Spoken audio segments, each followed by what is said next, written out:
Hello friend, स्वागत है आपका एक बार फिर से हमारे YouTube channel success creators IQ पर।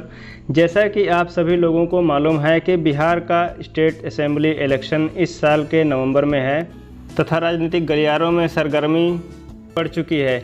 इसी बीच सभी पार्टी वोटर्स को रिझाने में लगी हुई है तथा इस बीच बिहार के चुनाव में एक न्यूज़ उभर कर सामने आई है।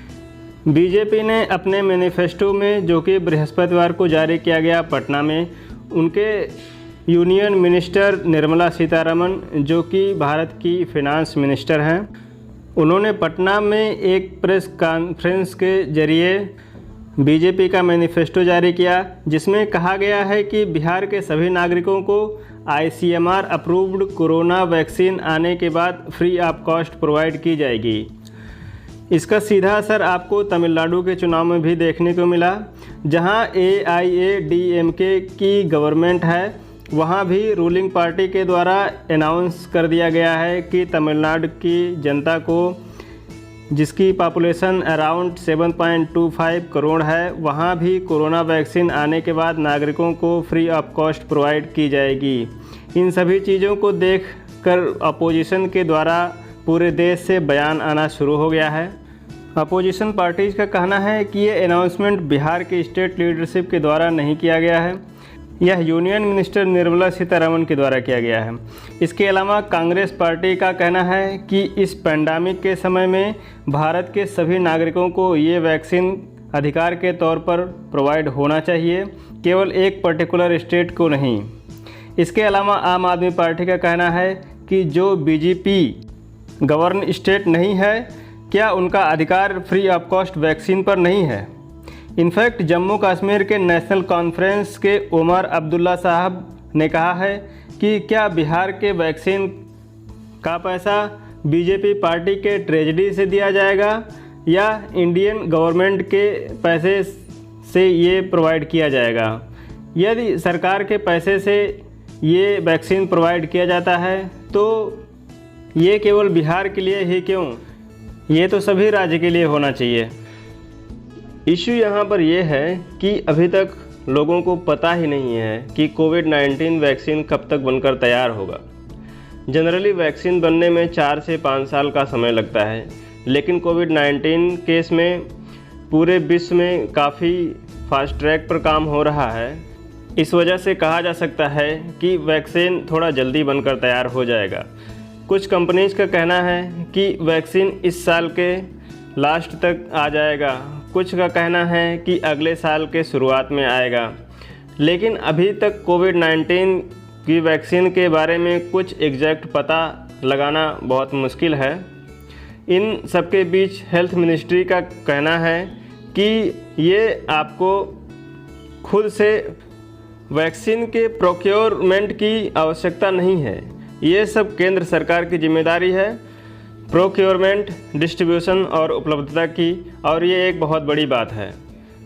ये द इंडियन एक्सप्रेस का आर्टिकल है, जिसमें कहा गया है कि BJP के द्वारा दिया गया ये बयान चौंकाने वाला है और ये राजनीति से प्रेरित है। यहीं पे एक और BJP के नेता अमित मालवीय ने ट्वीट करके कहा है, सभी प्रोग्राम के लिए सेंटर स्टेट को नॉमिनल रेट पर वैक्सीन प्रोवाइड कराती है और ये स्टेट गवर्नमेंट डिसाइड करती है कि वो वैक्सीन फ्री में प्रोवाइड करेगी या इस पर क्या चार्ज लेगी।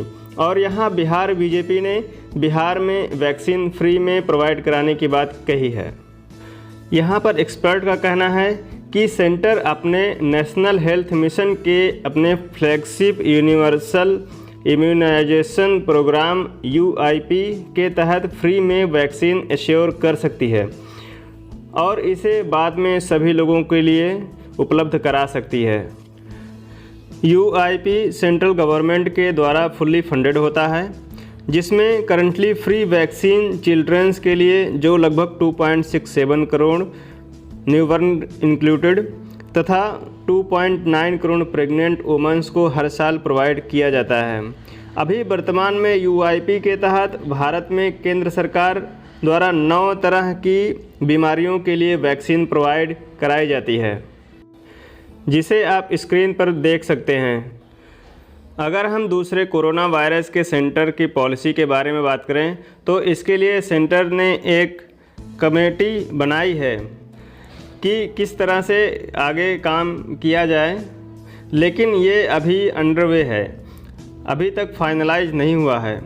सेंटर जल्द ही इस महीने कहा है कि हम प्लान कर रहे हैं 40 से 50 करोड़ डोजेज़ को रिसीव और यूटिलाइज़ करने की अगले साल जुलाई तक।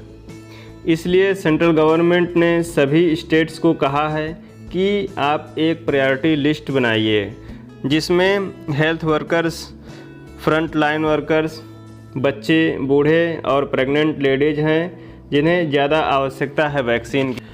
अगर रिपोर्ट्स की माने तो मोदी सरकार 50,000 करोड़ कोरोना वायरस वैक्सीन के लिए रखने की बात कही है। इन्हीं सबके बीच में junior health minister Ashwini Choubey ji का क्लैरिफिकेशन आया है कि एवरी स्टेट को कोरोना वायरस वैक्सीन फ्री में दिया जाएगा। दोस्तों, सभी लोगों को पता है कि कोरोना वायरस का वैक्सीन अभी मालूम नहीं है कि कब तक आएगा और इसका कॉस्ट क्या होगा, लेकिन पुणे बेस्ड सीरम इंस्टीट्यूट जो कि मैन्युफैक्चरिंग और टेस्टिंग कर रही है ऑक्सफोर्ड यूनिवर्सिटी की एस्ट्राजेनेका वैक्सीन का, उन्होंने कहा है कि कम से कम $3 पर डोज कोरोना वायरस की वैक्सीन का तो होगा ही।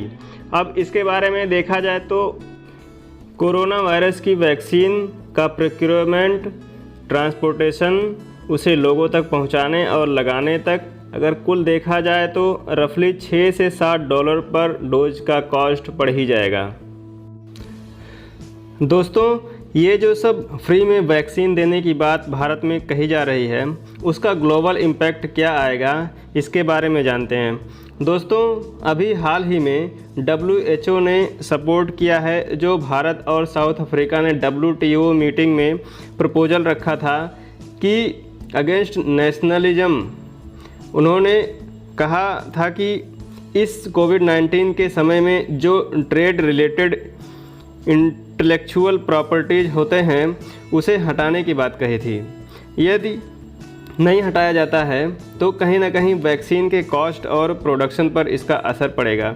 इस स्टेप को लगभग सभी डेवलपिंग कंट्रीज ने स्वीकार किया था और कहा था कि ऐसा होना चाहिए, लेकिन USA और अदर डेवलप्ड इकोनॉमीज़ का ये कहीं ना कहीं अपोजिशन था। इसका यह अर्थ है कि जो डेवलप्ड कंट्रीज हैं वो चाहती हैं कि जल्द से जल्द वैक्सीन उन्हें प्रोवाइड हो सके, लेकिन जो डेवलप्ड कंट्रीज हैं उनको इस चीज़ से कहीं ना कहीं अपोज है, दिक्कत है।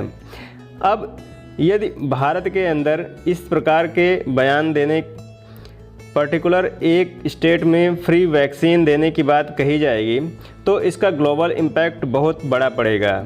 वो यह कह सकते हैं कि आप तो खुद ही अपने यहाँ इस प्रकार का सिस्टम लागू किए हैं। इन सब को देखते हुए हमारे देश में स्पोक्स पर्सन को इस प्रकार के बयानबाजी से बचना चाहिए। इसके अलावा कोशिश ये करनी चाहिए कि इस प्रकार के मुद्दे से हटकर जो पर्टिकुलर स्टेट्स हैं उसके अन्य गंभीर मुद्दों पर बात करें, उसके विकास की बात करें। दोस्तों, ये था आज का हमारा video regarding corona virus politics in Bihar. यदि आपको हमारा ये वीडियो पसंद आया है तो लाइक करें, अपने दोस्तों को शेयर करें और चैनल को सब्सक्राइब कर लें तथा बेल आइकन को दबाना ना भूलें, जिससे अपकमिंग वीडियोज़ आपको मिलती रहें। मिलते हैं अगले वीडियो में। Till then, stay tune, stay safe.